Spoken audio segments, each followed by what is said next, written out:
scriptures today. And they're very dark, aren't they? The sun will get dim, the moon will cease to have light, the stars will fall out of the sky. The end of the ages stuff.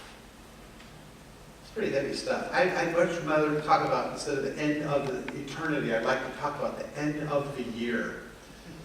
Because that's what we're in the middle of right now, right? We're just at Thanksgiving, and you're in the middle of it. You're in the middle of the end of the year stuff.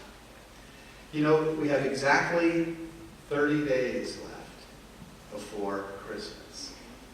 Thursday we had Thanksgiving. Friday was Black Friday. Tomorrow is Cyber Monday. Cyber Monday. And then we go on to this whole season of getting presents and wrapping presents and going to parties and putting on parties and going to open houses and finalizing travel plans and going to concerts and visiting people and all that. Getting the Christmas lights up. And then we have the end of the year stuff, the paperwork that needs to be done, the things that need to be paid by the end of the year, the medical deductibles, you want to make certain they're all done before then. I mean, there's a lot of stuff going on at the end of the year. It's a challenging time of the year. Does anybody feel a bit kind of caught up in the stress of that? Not so much with faith in Him. Not so much with faith in Him. Gosh, you and Leah, you guys just pious answers. God bless you. Because the rest of us really stink at this stuff. But you guys I'll tell you, when I was a stockbroker back in my ancient days, I remember this time of the year was just like client reports and year-end summaries and stuff, social things I had to do, and I just worked my tail off, and then I'd be working Christmas Eve morning and Christmas Eve afternoon. I just would, that's it, I'm done. And I'd go home, and I'd sit in my living room, and I'd turn on the Christmas tree as we're probably waiting to go to church or something because it's dark. And I listened to Christmas music, and it was like, that was my moment. It was like, finally Christmas, I could stop and I could enjoy Christmas.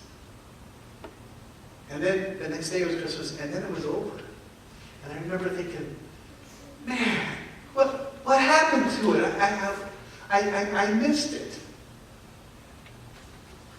And then I'd go after Christmas, I'd be committed to taking some time off, but, you know, if I could get in the office, get through those files, just get it done, get thrown away, get stuff cleaned up, I'd be prepared for the new year. So I do that, and then pretty soon my week's gone, and I waited all year to rest that last week, and I messed it up. Well, that is the calendar that we kind of live in, a lot of us, isn't it? I mean, that's the pressure we have. Get it done by year end, and get ready for the next year, but rest at the same time. That is the calendar we're in. Unless it's not. And I have some good news. The truth is, that calendar, that year-end calendar, that end of the world event that was described in our scriptures today, that doesn't pertain to us. That's not for Christians. We have some different things going on. In the end of the world, you see it's dark and the moon's getting dim and the stars are falling. But we hear today the words of Jude. We hear the words of Isaiah say, those who lift their eyes to the heavens, those who look to the one who will keep us from stumbling, Mark says, angels will gather them in the last days. From the ends of the earth, He will gather them and make them His. The end of the world will come someday. But those of us who know the one true God, those of us who trust in Him, are not going to be ones who fall into black oblivion. We have a future beyond that. It's not our end. And then to the end of the year, you know, while the world is scrambling around to get it done, to get it finished, to accomplish Christmas,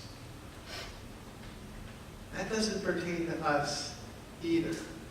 Unless we let it. Because the last day of the year is December 31st, and everybody's kind of focused on that. But you know what the last day of the church year is? It's today. Today's the last day of the calendar for the Christian church. Yeah, we have a little bit different calendar. Today's the last day. So if you had all the stuff you needed to get done by the year end, you're screwed, sorry. It's done. Church is done. Tomorrow's the beginning of the new year, and it's a season called Advent. Advent is a season of preparation. Advent is a season where we, as Christians, are called to stop and to take a breath and to let our hearts be prepared. Now, we get things done, but we are encouraged to rest in this season. We are encouraged to get ready for what the Lord has for us in the year ahead.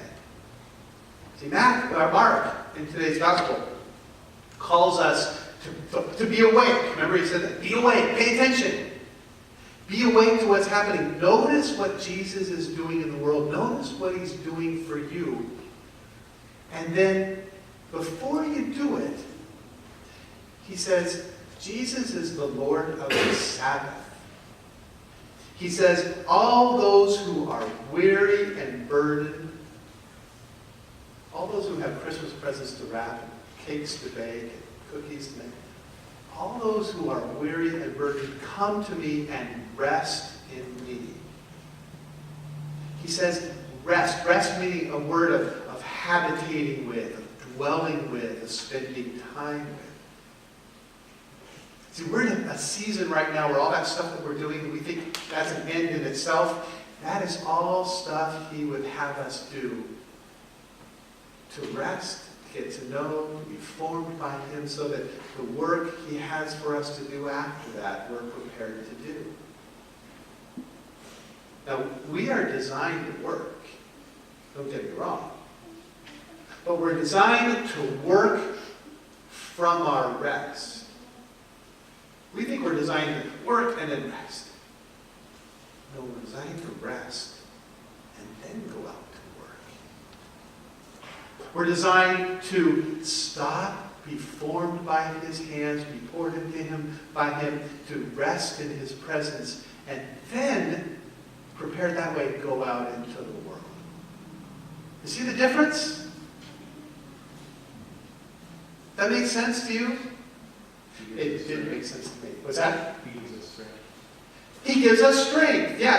I think that's right. You know, if you rest, you now are equipped to go out in the world. But rest without him is different from rest with. Resting, just sleeping. Okay, I'm strong enough to go do something. Resting in him. Okay, I'm strong enough to go do something. And I have his mind. I have his will in mind. Resting in him prepares us differently. I'll tell you, I struggle with this. This is not natural ways to think. But it is what we are prepared or created to do. And this is the season for that. Advent is the season. So, next year's coming. And all the stuff we have to do is coming with it. Are you prepared for it? Probably not. But in the next month, we have time to stop and to breathe. And while we're buying gifts and attending events and accomplishing all those tasks, we have the opportunity to do that, not as an end in itself, but seeing that that is how our Lord is forming and preparing us.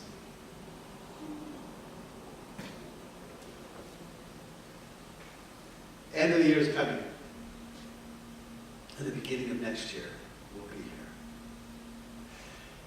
And each of us has been chosen for purposes for next year.